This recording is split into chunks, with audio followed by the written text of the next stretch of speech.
Alrighty, so we have Tofiq Musayev versus Roberto de Souza. So Tofiq, on the feet he's doing is a very interesting guy to watch, in my opinion. He's frequently switching his stance. He's definitely more aggressive in orthodox, but he likes to switch it up in southpaw, throw body kicks from there. He likes to, maintain the center of the ring, even when sometimes he's got his opponent, basically on the ropes. He'll back off and try and maintain that distance in the center of the ring, as it is in Rizin. But he's very light in his feet. He's definitely got the strike and edge here over De Souza. De Souza, his striking's a bit more rudimentary. He has that naked push jab that he likes to pump out. The overhand charge in with an overhand right. I just really can't see these landing on Tofiq. And he does keep his lead hand low.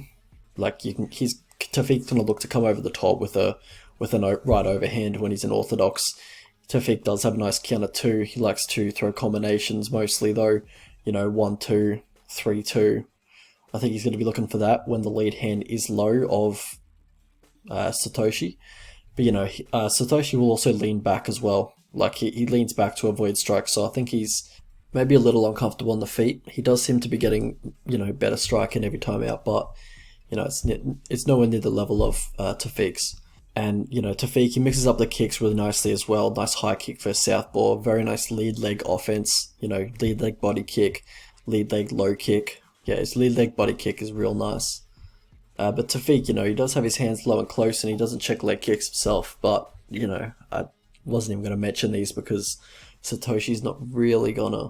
He could catch him in close with an overhand with his hands low, but with the leg kicks, I've never seen Satoshi throw one of those, so probably not. Hey, but for the grappling is where it gets really interesting, in my opinion. Tofiq, both these guys look for takedowns at times. Tofiq, he'll try and catch a leg kick and look to ground his opponent. He'll try and grab the body lock and look for mat returns. He's got good offensive wrestling. When he gets the opponent down, he'll look to stand up in their guard and look for, hard ground and pound shots. And for De Souza, he has a nice double leg. He angles off on the double leg nice, but he can shoot from too far away. He can go for some desperate takedown attempts, and generally he is looking for that double leg, but so far in his Rizin career, his rising career, he's been able to, get away with it. And when he gets you down, he looks to get in mount immediately, look to rain down ground and pound shots. He's very quick to take the back in a scramble. He's dangerous off bottom as well. He's got a very nice triangle, very nice arm bar off bottom. He's very good. And I didn't really like what I saw in the Patricky fight, Patricky versus Musayev, when I think Patricky got him down with a minute left in the round, and it seemed like Musayev just held on and was kind of praying for the round to finish. So I really didn't like the look of that, but, that's the only time I've seen him off his back, so I had to put that down. How these guys win fights, so for Musayev, he's well conditioned, he's shown a good chin in his career. He should really get those hands up though, but he's shown a good chin up until this point, and he does really nice work with his lead leg, especially to the body, with the lead leg body kick. And for Satoshi, he's just a super high level Brazilian Jiu-Jitsu black belt. Very slick off his back. I'll try and pull up his Brazilian Jiu-Jitsu record. He's got some scalps. Where is it? Fuck off, Craig Jones. Where's the record? This is Marcus de Souza. I said Roberto, you donks. Alright, that was actually my fault. But yeah. Davi Hamos beat Davi Hamos a while back.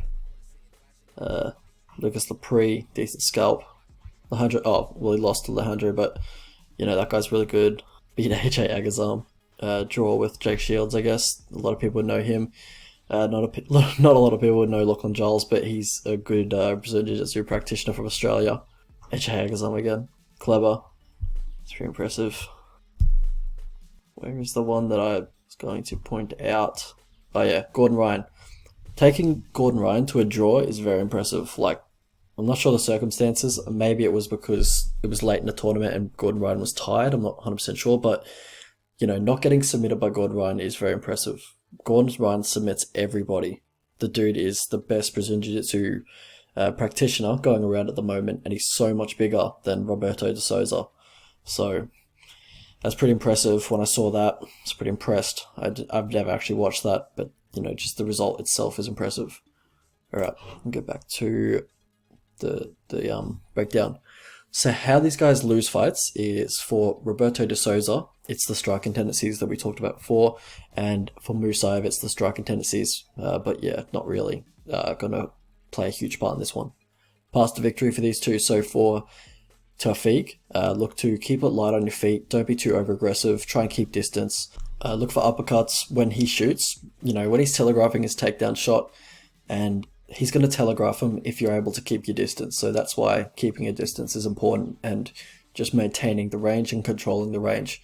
So yeah, when he shoots, you'll be able to see it coming, and then you can look for your uppercuts from there, just like Johnny Chase did, and what Johnny Chase knocked Roberto de Souza out with. Also look for a 2 when he charges in, looking for an overhand right of his own. But yeah, sometimes Musayev will go for takedowns. I wouldn't recommend going for takedowns in this fight. This guy is very dangerous off his back. And for De Souza, look to level change for a double leg every time Tofiq closes distance a little bit too aggressively. When he's throwing a 3-2 blitz or a 1-2-1 blitz, look to level change under that.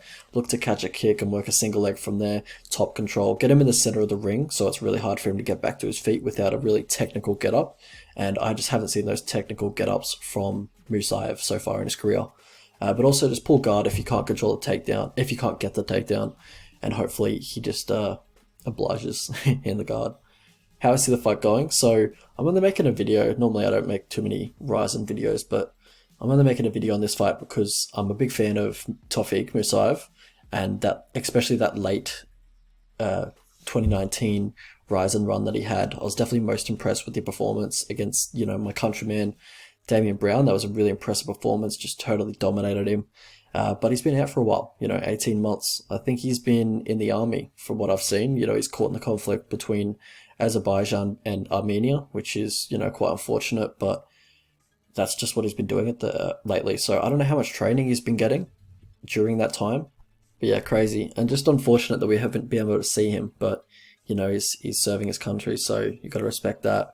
But yeah, he's a very fun fighter to watch. Musayev, he's definitely the more comfortable guy on the feet, and he has a big striking advantage, a big speed advantage, in my opinion, in this one.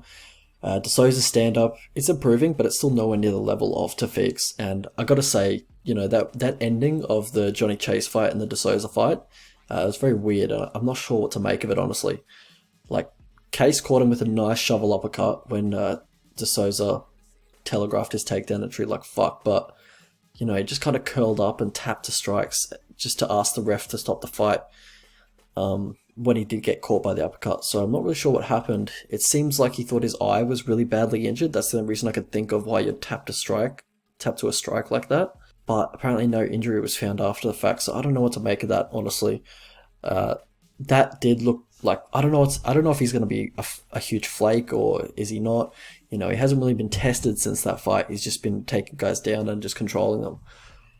But yeah, I just didn't really like the look of that though. Musayev, he has been subbed in the past, although it was a long time ago. The last submission loss was 2014. But he has been subbed twice in his career. But most of those losses, they're coming against solid competition. Like, one loss was against a journeyman who beat him in his 5th pro fight, but the records of his other opponents that beat him are 13-0 and 19-1. And his record is 18-3, so, he's faced some solid competition. And he hasn't lost since 2014. But I got the feeling that if Souza gets Musayev down, I feel like Tofiq's in trouble. I really didn't like how he just held on for dear life for like the good part of a minute when Pitbull got him down the first round. Like, a guy like De Souza, he'll just exploit that, start looking for submissions. A lot of unknowns about just this fight in general, though. I've only got a very small sample size of Tofiq's bottom game and takedown defense, and De Souza, he just hasn't faced anyone decent. So it's a tough fight to call. If this fight was in a UFC octagon, I would definitely favour Musayev. It would just allow him to use his movement a lot better, but also would allow him to use the cage to defend takedowns and get back to his feet. Like, the cage would also help De Souza to get his takedowns, but it's much easier to get up from bottom if you have the cage next to you. But I believe the ring does favour the grappler in De Souza, and it's going to be harder for Musayev to get back to his feet. So yeah, all things considered, so I actually am going to pick Roberto de Souza, Satoshi, to win the belt here. It's not a confident pick. I do hope I am wrong though. I do like Musayev's game. I really like his story as well, so I hope he does win, but from what I've seen on tape, it would be hard for me to be confident in Musayev in this fight. And Satoshi is just such a high level grappler, and it just takes one takedown, I feel like, in the middle of the cage, and it's going to be rear naked choke city. But Musayev's going to have to fight very intelligently to win this one, and I just think he's going to get taken down and just subbed real quick. I think Satoshi does it in round 1 by submission. I think the line, there's no line, but I think the line should be about a pick 'em. Like, it's a very close fight in my opinion. There's no line out, but if there were any betting companies to make a line, I'd probably put Satoshi as a very slight favourite. Bets I was looking at, I wouldn't go big on any of these because I'm not confident in the prediction, but I would bet Musayev if he was $2.40 or plus 140, and I'd bet Souza, I'd bet Satoshi if he was plus 120 or $2.20.